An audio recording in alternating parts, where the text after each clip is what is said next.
Baik, Assalamualaikum warahmatullahi wabarakatuh. Ya, selamat pagi Bapak Ibu semuanya. Ya, perkenalkan di sini saya ingin menyampaikan aksi nyata dari modul 1.4 yaitu diseminasi budaya positif. Saya Indah Widiawati, calon guru penggerak angkatan 10 di Kabupaten Klaten. Untuk yang pertama ini ada SBT dulu Bapak Ibu. Bapak Ibu bisa berhitung 1 sampai 6? Bisa ya? Oke. Nanti kalau saya bilang 1 seperti ini. 1. Ini yang tangan kanan dulu. 1. Kemudian 2 seperti ini. Ya. Jadi tangan kanan hanya 1 dan 2. Cukup ya. Sekarang yang tangan kiri itu ada 3. 1, 2, 3-nya gini lagi. Paham ya? Ya, mari kita mulai. Berhitungnya cuma sampai 6 saja. Ya. 1, 2, 3, 4, 5, 6. Seperti itu ya Bapak Ibu ya. Cukup saja. Oke, lanjut Bu. Jadi untuk selanjutnya ke materi. Jadi tujuan pendidikan dari Ki Hajar Dewantara itu adalah ingin memuliakan anak atau peserta didik. Kalau KHD itu sering menyebutnya murid seperti ini. Jadi ingin murid itu adalah untuk mencapai kebahagiaan yang setinggi-tingginya dalam pembelajaran di kelas seperti ini. Kemudian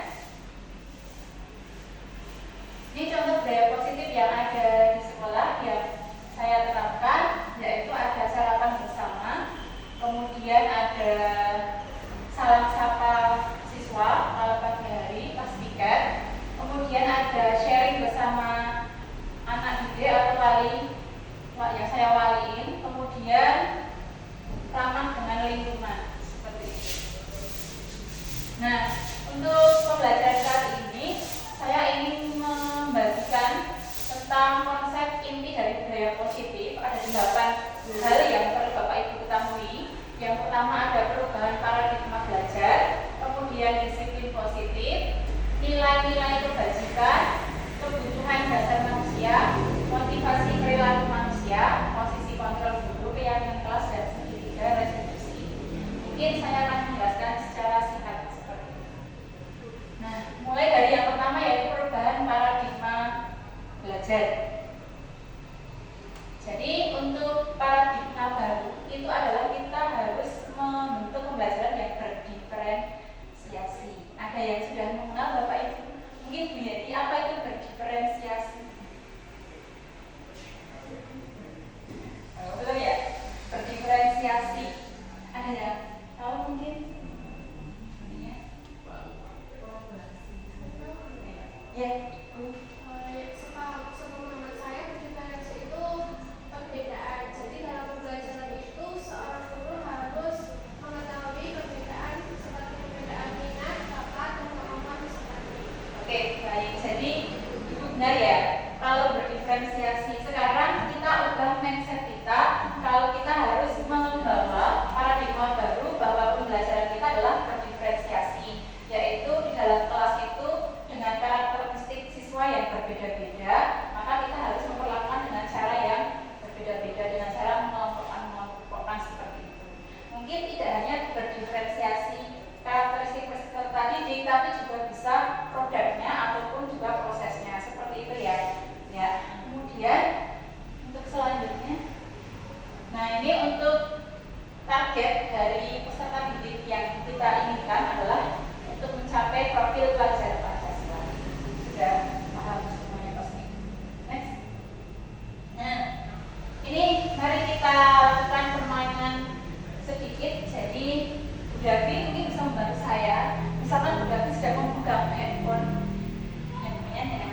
muridnya adalah yang menggenggam, ya.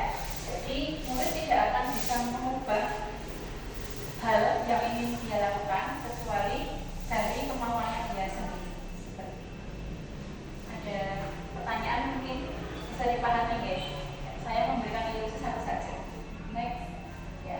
Ini perubahan paradigma atau stimulus respon. Jadi, bisakah kita mengontrol orang lain? Nah, yang pertama, realitas dan kebutuhan kita sama, tapi teori kontrol itu mengatakan berbeda. Semua orang melihat hal yang sama. Setiap orang memiliki gambaran yang berbeda. Jadi, kita bisa melihat dari sudut pandang yang berbeda seperti itu. Intinya seperti itu. Next slide. Nah, sekarang ke poin yang kedua, yaitu apa makna dari disiplin. Mungkin ada yang sudah menerapkan disiplin dari dalam diri sendiri. Bunyinya disiplin itu yang seperti apa bunyinya? Apakah berangkat tidak terlambat seperti dikatakan disiplin? Saya, jadi bunyinya itu dari rumah sampai di sekolah targetnya dia tidak akan terlambat datang jam 7 tepat sudah harus absen seperti itu, ya. Itu berarti kesadarannya bunyinya sendiri atau sudah tertanam dalam diri bunyinya? Sudah tertanam, ya. Apakah ketika bunyinya itu sampai di sekolah jam 7 atau tidak terlambat akan merasa senang atau sedih? Senang, ya. Berarti itu salah satu rewardnya, ya. Disiplin akan memperoleh reward yang seperti itu. Next. Nah, ini disiplin, ya. Disiplin itu bertujuan untuk menumbuhkan kesadaran serta memberdayakan peserta didik tanpa imbalan atau reward, ancaman atau seperti itu. Jadi kesadaran dalam diri kita sendiri. Kemudian sebagai pendidik tujuan kita adalah menciptakan murid yang memiliki disiplin diri sehingga mereka berperilaku mengacu pada nilai-nilai yang dibagikan di media sosial. Lanjut lagi. Nah, sekarang poin yang ketiga, nilai-nilai kebajikan. Kira-kira kebajikan itu baik atau tidak? Baik, baik, ya. Berarti nilai-nilai positif yang akan kita tanamkan seperti itu, ya, kepada murid-murid kita. Nah, di antara nilai-nilai kebajikan itu ada 3 poin. Yang pertama, profil pelajar Pancasila, sudah jelas ada 6. Kemudian ada institusi, organisasi, kemudian keterampilan diri. Nanti bisa dibaca sendiri, ya, Bapak Ibu, ya. Nilai-nilai yang baik yang berarah ke arah positif itu nilai-nilai kebajikan. Itu ada toleransi, rasa hormat, integritas, mandiri, menghargai, dan seterusnya. Kemudian ada keterampilan hidup, itu dapat dipercaya, lurus hati, mendengar yang aktif, tidak merendahkan orang lain, dan seterusnya. Lanjut. Nah, sekarang kebutuhan dasar manusia. Kira-kira manusia itu butuh apa, Bu, ya? Baju. Baju. Selain baju, tempat tinggal, bagus. Selain itu apa lagi? Pendidikan, terus pendidikan, ya. Jadi itu kebutuhan dari diri seperti itu. Dia butuh baju pakaian, kemudian tempat tinggal, kemudian pendidikan yang layak. Ada lagi mungkin yang punya pendapat lain? Motor. Iya, Pak. Motor, sepeda. Pesawat, Pak. Ya, pesawat juga bisa, Pak. Nanti kalau sudah punya banyak uang bisa untuk membeli pesawat, ya, Pak, ya. Amin. Nah, ini kebutuhan dasar yang dimaksud adalah usaha kita untuk mendapatkan apa yang kita inginkan. Jadi kita punya kebutuhan, kemudian bagaimana kita bisa untuk mengusahakan mencari kebahagiaan yang kita inginkan. Dan lanjut. Nah, tadi Bu Yati mengatakan baju, ya. Berarti baju termasuk pada bertahan hidup. Kemudian tadi pendidikan. Pendidikan masuk di mana, ya?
Kemudian yang kedua, ibu guru tidak menyapaku hari ini, padahal aku pakai jepit rambut. Perhatian ya, kasih saya perhatian, gak ingin diperhatikan. Maka itu termasuk kebutuhan kasih sayang. Yang ketiga, aku bosan, masa belajarnya cuma gitu-gitu aja. Dengerin gitu aja. Apa itu masuk kebutuhan apa? Apa?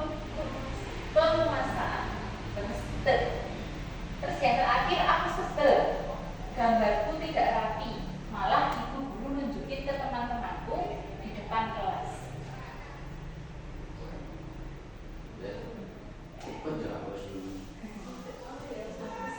Bisa dilihat slide sebelumnya, Bu. Ya, ini sebelumnya, Bu. Nah, masuk yang mana, Bu?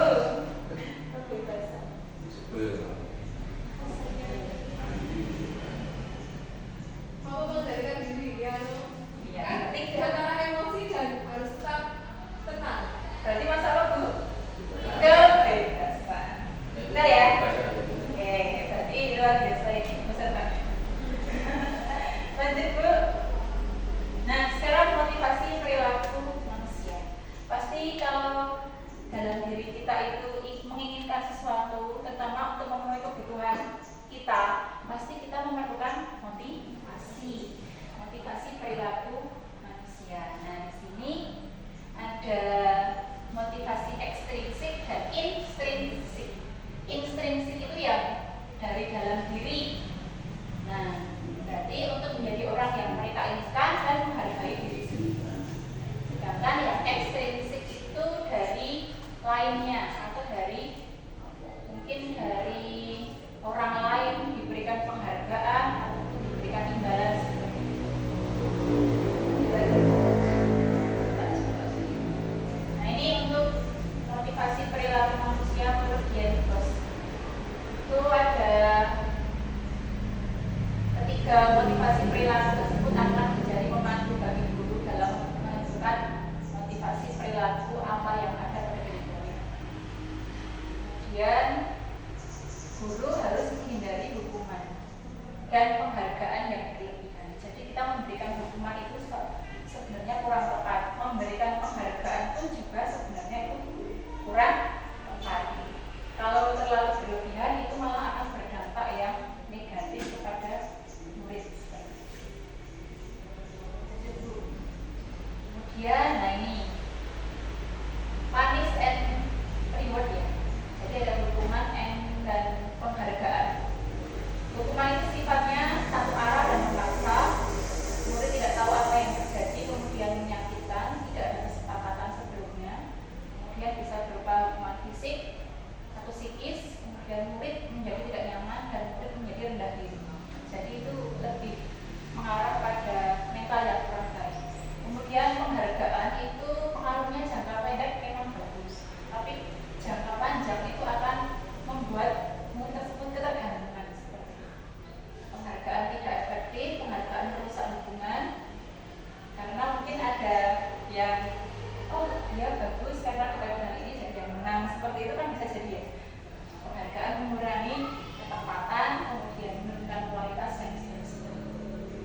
Jadi ini konsekuensi dan restitusi. Untuk konsekuensi sudah disepakati oleh guru dan siswa atau murid. Kemudian guru dan murid sudah mengetahui apa yang akan terjadi apabila melanggar. Kemudian murid tetap tidak merasa nyaman dalam waktu pendek. Guru dapat tetap memonitor murid. Sedangkan restitusi itu proses memperbaiki kesalahan. Jadi yang kita butuhkan sebagai seorang guru itu adalah restitusi. Itu proses untuk memperbaiki kesalahan murid. Nah, ini yang harus adanya kolaborasi antara guru dan murid itu sendiri. Karena dalam restitusi itu adalah untuk mencari jalan keluar atau pemecahan permasalahan yang dialami atau kesalahan yang dibuat oleh murid. Ya. Nah, ini ada posisi kontrol guru. Ada 5 poin untuk posisi kontrol guru. Bisa di next. Nah, yang pertama itu penghukum. Guru itu sebagai penghukum, kemudian membuat merasa bersalah, sebagai teman, pemantau, dan manajer. Ada 5 poin. Ada penghukum. Jadi itu ibu itu memanggil Naren. Naren itu terlambat datang ke sekolah. Kemudian ibu itu marah-marah seperti itu. Naren, kenapa kamu terlambat lagi? Sudah berapa kali kamu terlambat seperti itu? Kemudian Naren itu hanya terdiam, dia tidak bisa untuk berkata-kata.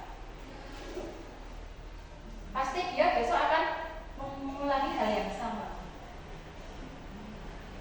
Kamu lagi selalu terlambat seperti itu, dengan nada yang marah-marah. Dia sebagai penghukum bisa agak dijepitin tuh yang kedua.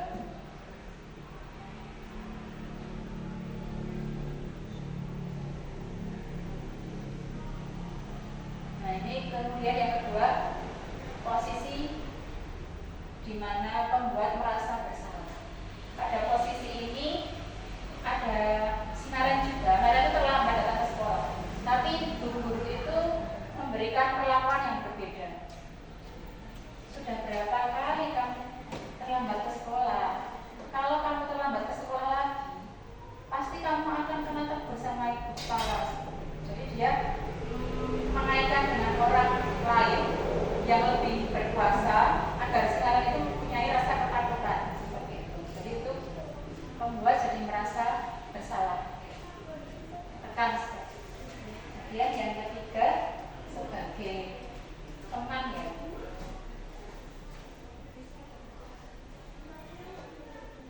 Yang sebagai teman itu Naren juga terlambat ke sekolah. Nah dia dipanggil oleh ibu guru. Kemudian si ibu guru tadi memberikan ilustrasi kalau dia sebagai temannya, kamu boleh datang terlambat tapi jangan diulangi lagi ya besok ya. Seperti itu, seperti teman rekan kita sendiri. Seperti itu. Kemudian yang keempat ada pemantau. Jadi guru itu hanya sebagai pemantau. Dia melihat keterlambatan itu mungkin dalam catatan seperti itu. Kemudian dipantau ada berapa kali dia terlambat. Kemudian kalau dia terlambat sekian berarti mendapatkan skor sekian. Terus yang terakhir itu manajer. Jadi ini posisi kontrol yang paling menurut saya paling susah dilakukan karena ibu guru ini akan membuat si Naren yang terlambat tadi untuk menyadari kesalahannya, kemudian tidak akan mengulangi kesalahan yang ia perbuat, tapi tidak dengan suruhan dari ibu guru, tapi kesadaran dalam diri Naren seperti itu. Ini yang paling sulit dilakukan oleh guru. Itu untuk posisi kontrol. Kemudian kembali ke slide lagi.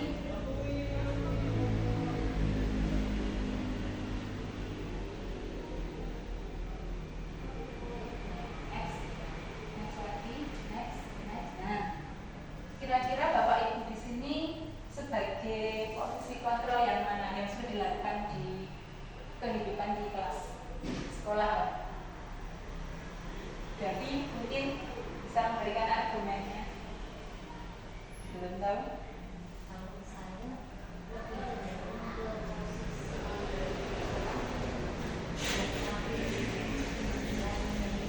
Manajer ya? Terus ya, jadi posisi manajer itu kita membutuhkan proses yang panjang untuk mendidik siswa agar dia tidak terlambat seperti ini. Nah, ini sekarang keyakinan kelas adalah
lembaga sekolah dilibatkan dalam membuat keyakinan kelas tersebut. Ini contohnya. Jadi di kelas itu ada seperti tangan seperti ini, berdoa sebelum dan sesudah pembelajaran. Kemudian mengikuti jam pembelajaran sesuai jadwal. Jadi tidak berangkat tepat pukul 7, tidak seperti itu ya Bapak Ibu ya. Tapi mengikuti jam pembelajaran sesuai jadwal. Kemudian bijak dalam menggunakan gawai.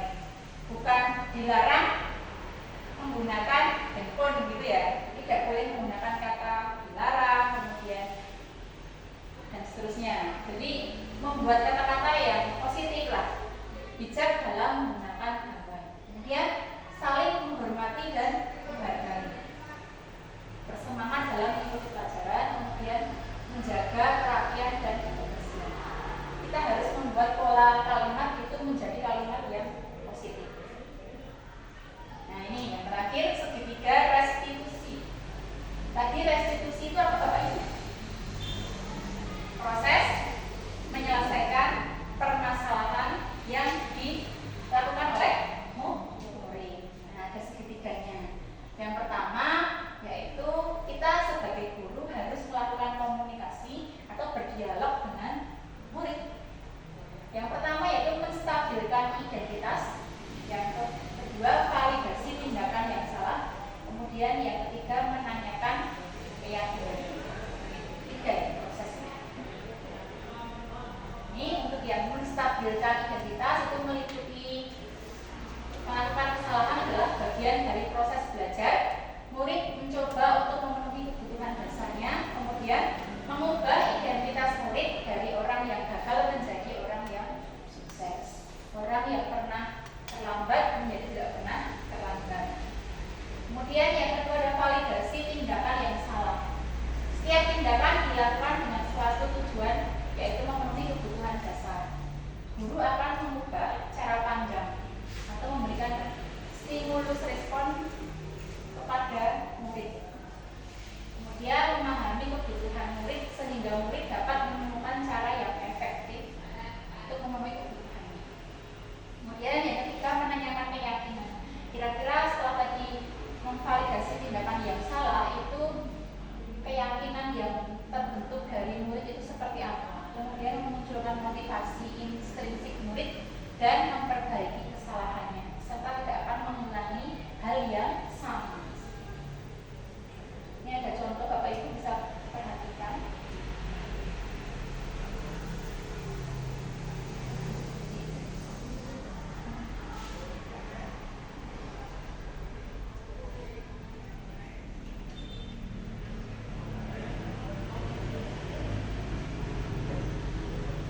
Jadi ini ada satu siswa saya yang terlambat sadar. Dia datang dengan tepat waktu ketika mengikuti tes. Kemudian saya memberikan panggilan lewat WA atau WA web. Kemudian saya suruh untuk bertemu dengan saya.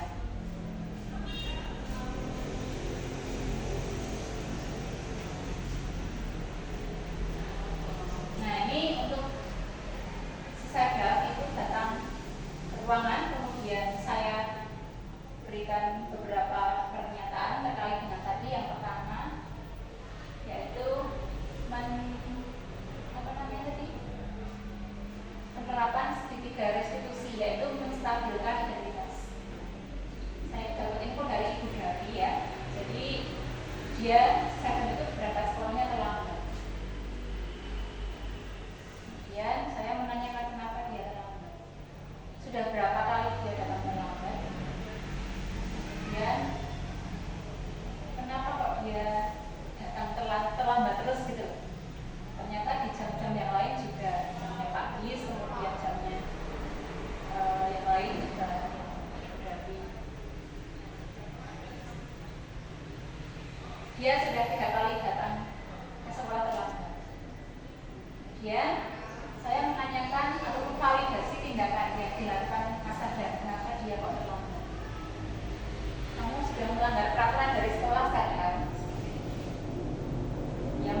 dia menyetujui. Jadi saya memvalidasi tindakannya yang dilakukan itu salah. Saya terlambat dan dia menyadari kalau itu hal yang kurang tepat seperti itu. Dia setiap malam ternyata begadang.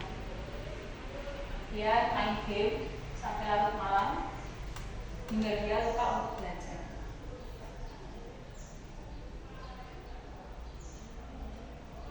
Nah, kalau diajak teman itu bisa dia sampai jam 1, 2.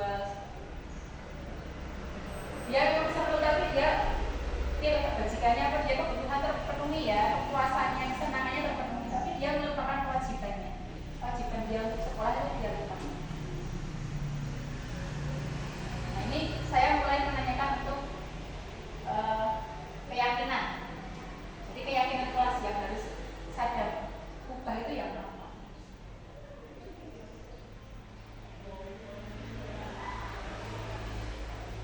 Jadi saya menyadari kalau itu kesalahan dan sadar setelah saya tanyai keyakinan apa yang dia harus terapkan itu adalah disiplin. Dia harus disiplin, kemudian dia harus mengubah kalau dia tidak akan datang terlambat, tidak akan begadang sampai malam. Ya. Mungkin itu videonya. Ini nggak usah. Penutupnya ini, jadi dalam penerapan program disiplin positif, hendaknya guru itu memiliki standar kepribadian, profesional, sosial, baik di mana guru mampu merefleksi diri dalam posisi kontrol saat ini.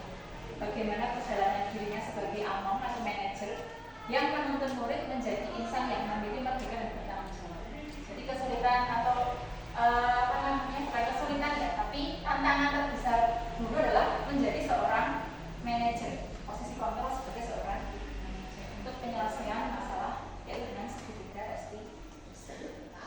Itu mungkin yang dapat saya sampaikan Bapak Ibu. Mungkin ada yang ingin memberikan refleksi atau umpan balik dari apa yang telah dipelajari hari ini. Ada? Jadi mungkin ini ya. Ya. Pemaparannya sudah cukup bagus sesuai konteks ini. Kita bisa lebih mengetahui tentang segitiga pasti. Jadi kita bisa memperbaiki pembelajaran yang kurang dan diperbaiki dengan edukasi. Ya, mungkin itu yang dapat saya sampaikan Bapak Ibu. Kalau ada kesalahan yang saya perbuat atau penyampaian yang kurang tepat, saya mohon maaf yang sebesar-besarnya ya. Terima kasih untuk waktu yang telah diluangkan hari ini. Saya akhiri. Wassalamualaikum.